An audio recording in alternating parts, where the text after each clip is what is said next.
తమ్ముడు. తెలుగుదేశం పార్టీ అంటే 40 సంవత్సరాల నుంచి క్రమశిక్షణ కలిగిన పార్టీ, క్రమశిక్షణకు మారుపేరైన పార్టీ. ఈ భారతదేశంలో అత్యధిక సీనియర్ నాయకులు ఎవరున్నారు అంటే మొదటొచ్చే 1-2 పేర్లలో ఉండే పేరు చంద్రబాబు నాయుడు గారి పేరు. అలాంటి గొప్ప వ్యక్తి ముందు మనం ఉన్నాం, అలాంటి గొప్ప చరిత్ర కలిగిన నాయకుడి ముందు మనం ఉన్నాం. ఎంత క్రమశిక్షణగా ఉంటే అంత అందంగా ఉంటుంది. దయచేసి ప్రతి ఒక్కరూ సైలెంట్గా ఉండండి, ఎవరో నినాదాలు ఇవ్వద్దు. చివరి వాళ్ళకి మా సంస్థకి అందరికీ చెప్తున్నాను, దయచేసి ఇక్కడ అంటే ఖాళీ చేయండి, ఈ ఫోటోని ఖాళీ చేయండి ప్లీజ్. వెనకాతల మీడియా మిత్రులందరికీ కూడా ప్రాబ్లం ఇమీడియట్ గా ఫాస్ట్ అరే త్వరగా ఇలాగే కూర్చొని పోండి, లేకపోతే అలాగా అక్కడ అవకాశం ఉంటే అలా కూర్చొని పోండి, లేకపోతే గోడ పక్కెళ్ళిపోండి ప్లీజ్గా. ఎవరు ఏ మాటల్లో కూడా పెద్దలు మాట్లాడతారు. దాదాపు 40 సంవత్సరాల నుంచి సీనియర్లు ఉన్నారు ఇక్కడ, సీనియర్ నాయకులు మాట్లాడతారు.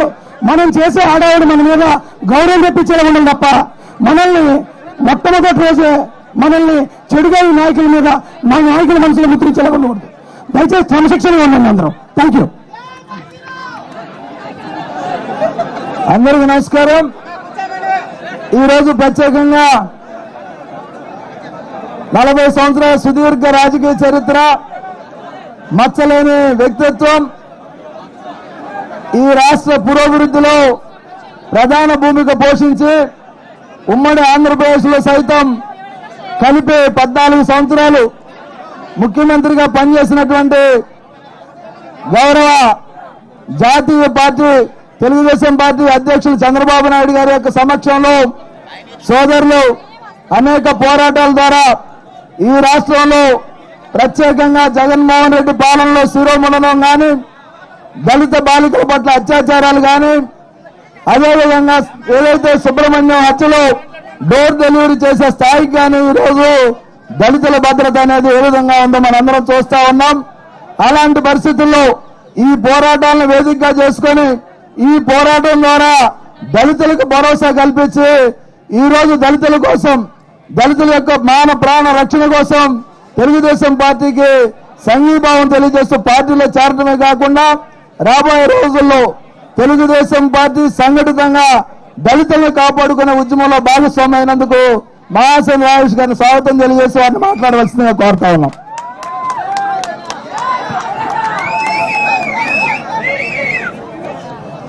ముందుగా వేదికను అలంకరించిన పెద్దలు నారా చంద్రబాబు నాయుడు గారికి, అలాగే వేదిక మీద ఉన్న అత్యంత మహారాజులైన పెద్దలందరికీ, నాయకులందరికీ కూడా చేతులు జోడించి నమస్కరిస్తున్నానండి. ఈరోజు ఈ గొప్ప కార్యక్రమంలో మనల్ని భాగస్వాములు చేసే అవకాశం ముందుగా మనకిచ్చిన దేవుడికి, అలాగే ఇంత హక్కును మనకు కల్పించిన ది గ్రేట్ బాబాసాహెబ్ అంబేద్కర్కి కూడా హృదయపూర్వక ధన్యవాదాలు తెలియజేస్తానండి. కానీ మీరంటే కొంచెం అలా ఉంటే అక్కడ అడ్డుగా ఉన్నారటండి. వీళ్ళు అందరూ మీడియా వాళ్ళండి. సరేనండి, ఇప్పుడు పెద్దలు మన ముందు ఉన్నారు, వారు మాట్లాడతారు. మాట్లాడే ముందు నేను మీ అందరికీ చెప్పే రెండో ముఖ్యమైన విషయాలు. 2019 ఎలక్షన్కి ముందు చంద్రబాబు నాయుడు గారిని ఒక విలన్గా చూపించాడు ఒక సైకో. ఆ చంద్రబాబు నాయుడు గారు అంటే దళితులకి మహాద్రోహం చేసేశారు చంద్రబాబు నాయుడు గారు అన్నాడు. అలాగే వాళ్ళ బాబాయ్ చంపేశారు చంద్రబాబు నాయుడు గారు అన్నాడు. అలాగే కోడి కత్తుతో తన్నులు చంపించడానికి చూశాడు చంద్రబాబు నాయుడు గారు అన్నారు. దళితులకు ఉన్నది జాలి ఎక్కువండి. అయ్యా నిజంగా అలా జరిగిందేమో, ఏమో ఒకవేళ అలా చేశారేమో అని ఆయన్ని మేము అపార్థం చేసుకుని ఈ జగన్మోహన్ రెడ్డి అనే వ్యక్తి గెలుపు కోసం ప్రతి దళిత కాలనీకి తిరిగి ఆయన గెలుపు కోసం పనిచేసిన వ్యక్తులు మేము. ఈ రోజున మేమే ఈ స్టేజ్ మీద నిలబడి ఈ రాష్ట్రానికి నాయకుడు అంటే తుగ్గలకు కాదు చంద్రబాబు అని మేము ప్రత్యేకంగా మీకు చెప్తున్నాం.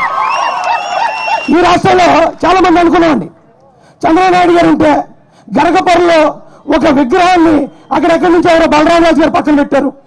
దానికి కారణం చంద్రబాబు నాయుడు గారని ఈయన అపార్థం చేసుకున్నాం. ఇప్పటిదాకా దళితుల్ని చంపి డెడ్ బాడీని డోర్ డెలివరీ చేసేదాకా, ఆ డోర్ డెలివరీ చేసిన ఆ వ్యక్తులకి దండలేసి పోలహారతలు వేసుకుంటూ రోడ్ల మీద ఊరేగించి తీసుకెళ్లేదాకా ఆ విగ్రహం గురించి చంద్రబాబు నాయుడు గారే మాకు శత్రువేమో అనుకున్నాం. కానీ ఈ రోజు తెలిసింది చంద్రబాబు నాయుడు గారు గొప్పతనం ఏంటనేది. చంద్రబాబు నాయుడు గారు అన్నారు, అరే బాబు నేను అమరావతిని అభివృద్ధి చేస్తాను, మీ అందరికి ఉద్యోగాలు ఇస్తానంటే ఆ రోజు మేమే అధికారం చేశాం. అవి ఇడ్లీ పాత్రలాగా ఉన్నాయి, ఇడ్లీ పాత్రలు చూపిస్తున్నారు కన్నాం.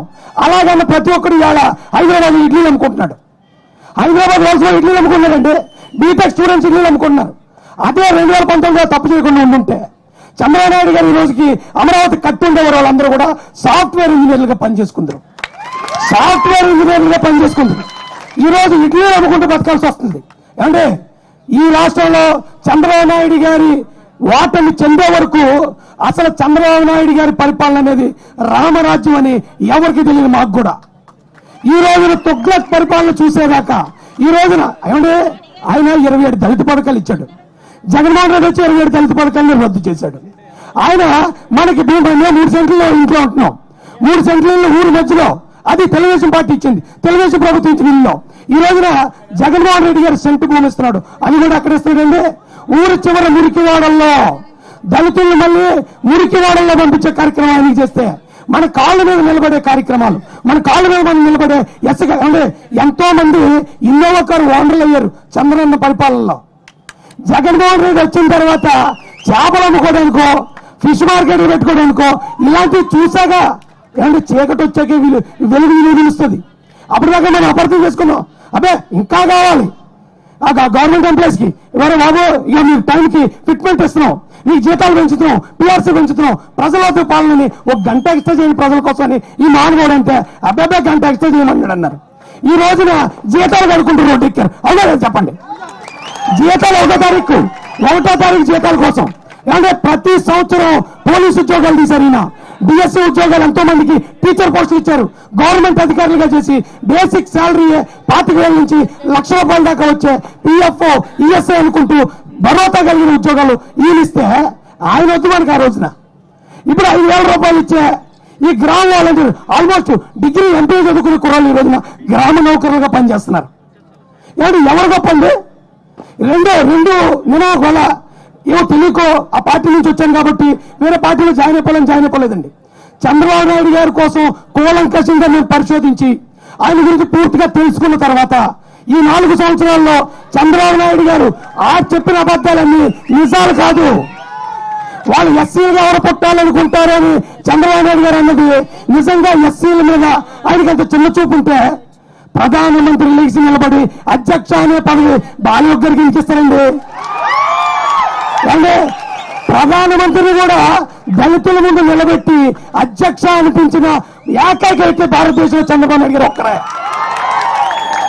ఆయనకి ఎస్సీలంటే నిజంగా చిన్న చూపు ఉంటే ఈ రోజున ఎంతో మంది ఇన్నో గారు ఓనర్లు ఎలాగవుతారండి?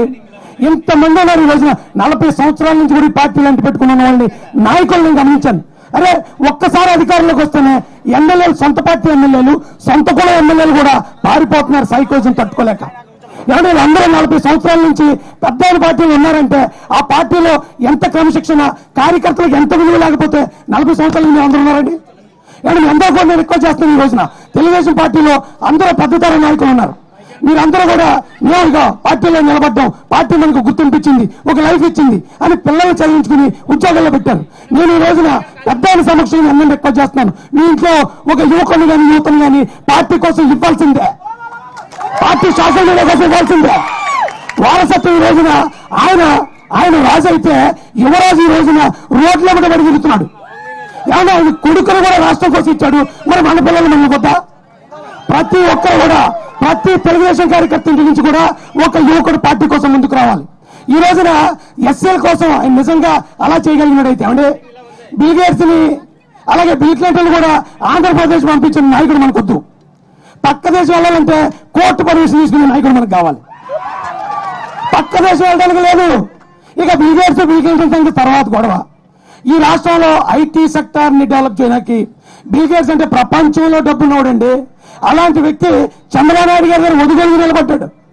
కానీ మా జగనన్న ఎక్కడికి వెళ్ళినా పోలీసు వాళ్ళ దగ్గర, సిబిఐ దగ్గర ఒదుగోలుగా నిలబడతాడు. మనకి ఎవరో ఎక్కడ ఒదిగేవాళ్ళు కావాలి? ఒదిగేవాళ్ళు కావాలా, ఒదిగించేవాళ్ళు కావాలి ఈ రాష్ట్రానికి. ఖచ్చితంగా ఈ రాష్ట్రం మేలు కోరేవాళ్ళు ఈ రాష్ట్రం కోసం ఏమంటే ఎన్ని అవమానాలు పడతారని మనుషులు. మీరు నేనైతే పాటికి రాష్ట్రం పారిపోదు. ఈ వయసులో అన్ని అవమానాలు అవమానిస్తూ కూడా, అన్ని అవమానాలు భరిస్తూ కూడా అల్లారు గుర్తుగా ఏమంటే ఎండ అంటే ఎప్పుడన్నా లోకేష్ బాబుకి తెలిసి ఉంటుంది అంటారా? ఎండ ఎప్పుడైనా తెలిసి ఉంటుందా? అలాంటి వ్యక్తి రోజున ఎండలో నడుస్తూ ఉంటే ఆయన ఇంకా వెక్కిలిగా ఎటకారం చేసే సైకోలు మన మధ్య ఉన్నారా లేదా? అలాంటి సైకోల్ని ఈ రాష్ట్రం నుంచి తరిమి కొట్టాలా వద్దా? అలాంటి దారుణమైన వ్యక్తులు ఎన్ని ఆరోపణలు చేస్తారండి ఆయన మీద. దళితులకు నిజంగా ఆయన ద్రోహి అయి ఉంటే నేను ఈరోజు ఓపెన్ ఛాలెంజ్ చేస్తున్నాను పెద్ద ఆయన సమక్షంలో. వైసీపీ నుంచి ఏ పోటుగాడైనా రండి, దళితులకి చంద్రబాబు నాయుడు గారు ఏం చేశారు, దళితులకి జగన్ ఏం చేశాడు, ఓపెన్ డిబేట్ పెడదాం, ఓపెన్ లో మాట్లాడదాం. సాక్ష్యాధారాలు ఉన్నాయి మా దగ్గర. రాష్ట్రాన్ని ఎవరు బాగు చేశారు? దళితులు తమ కాళ్ళ మీద తమ నిలబడి దళితులకి పార్టీలో గుర్తింపు పార్టీ రోజున హోమ్ మినిస్టర్ గారు ఉన్నారండి దళితులలో ఒక మా సోదరి. హోమ్ గార్డ్ వింటాడు ఆవిడ మాట?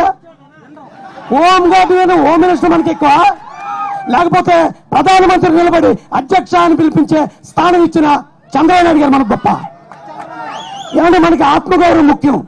మన ఆత్మగౌరవాన్ని ఎవరు నిలబెడుతున్నారో ఆలోచించండి. 30 రూపాయలు ఇచ్చాం, 10 రూపాయలు ఇచ్చాం అనే ముష్టి పథకాలకి ఇంకా వీళ్ళు ఆశపడతారు. వాళ్ళ భర్త దగ్గర 200 రూపాయలు క్వార్టర్ బాటిల్కి తీసుకుని వాళ్ళ భార్యకి 10 రూపాయలు ముష్టి ఎత్తే చాలు మాకు ఓట్లేస్తారు దళితులు, మాకు ఓట్లేస్తారు అణగారిన వర్గాలని చాలా చిన్న చూపు చూస్తున్నాడు జగన్మోహన్ రెడ్డి. నిజంగా మన బతుకు అదేనా? మనని ముష్టి బతుకైతే జగన్ గెలిపిద్దాం, మనని ఆత్మగౌరవంతో ఉన్న బతుకైతే చంద్రబాబు నాయుడు గారు మళ్ళీ సీఎం చేసుకుని మనం పంపించాలి. ప్రతి గ్రామానికి ప్రతి దళిత కాలనీకే కాదు ప్రతి దళిత గృహాన్ని తడతాం. చంద్రబాబు నాయుడు గారు ఇది చేశారు, జగన్ ఏం చేయాడు చూపించు. ఆ 30 రూపాయల ముష్టి అది కూడా 9 లక్షల కోట్లు అప్పు చేసి నీకు 30 రూపాయల ముష్టి కాదు. నువ్వు నిలబడడానికి నీ ఇంట్లో నిరుద్యోగున్నాడు, నీ ఇంట్లో బీటెక్ చదివిన కుర్రాడు ఈ రోజున బయట ఆటో తోలుకున్నాడు, పెయింటింగ్ పనికి వెళ్ళిపోతున్నాడు. దీనికి కారణం జగన్మోహన్ రెడ్డి.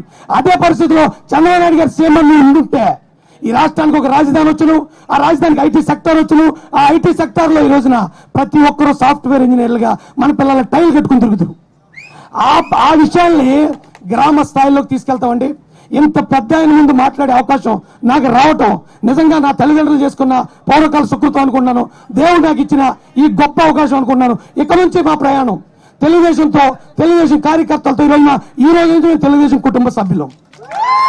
ఒకవేళ మాసాల్లో ఉన్న యువకులు ఎవరైనా కొంచెం వాళ్ళు ఎలాగ అగ్రెసివ్గా ఉంటారు యూత్ అంటే, వాళ్ళు ఏమైనా కొంచెం అటు ఇటుగా చేసిన పెద్ద మనసుతో అందరినీ క్షమించండి. మీ తమ్ముళ్ళు, మీ ఇళ్లలో ఉన్న పిల్లలు పార్టీ కోసం ఈ రోజు నుంచి ప్రాణాలు తెగించి పోరాడే సైనికులు. వాడు ప్రతి ఒక్కరూ మమ్మల్ని అర్థం చేసుకోవాల్సిందిగా మీ అందరికి కూడా హృదయపూర్వకంగా కోరుకుంటూ ఈ రోజు నుంచి ఈ జర్నీకి అవకాశం కల్పించిన పెద్ద ఆయనకి హృదయపూర్వక ధన్యవాదాలు తెలియజేస్తూ ఇచ్చేసిన పెద్దలందరికీ కూడా హృదయపూర్వక నమస్కారాలు తెలియజేస్తున్నాను సార్. Thank you sir.